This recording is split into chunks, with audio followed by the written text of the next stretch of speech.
সম্মানিত শিক্ষকবৃন্দ এবং আমার প্রিয় সহপাঠীরা, আপনাদের সবাইকে আদর ও শুভেচ্ছা। আজ আমরা একটি বিশেষ দিন উদযাপন করতে একত্রিত হয়েছি, ভারতীয় ভাষা উৎসব।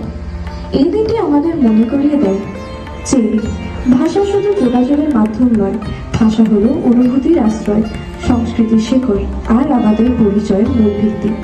ভারত এমন এক দেশ যেখানে প্রতি কয়েক কিলোমিটার পর পর বদলে যায় ভাষা, বদলে যায় উচ্চারণ, বদলে যায় কথার রং।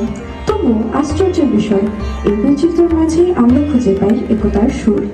বাংলা, হিন্দি, অসমিয়া, তামিল, তেলেগু, মারাঠি, প্রতিটি ভাষা যেন ভারতের হৃদয়ের এক একটি ধ্বনি।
Bandi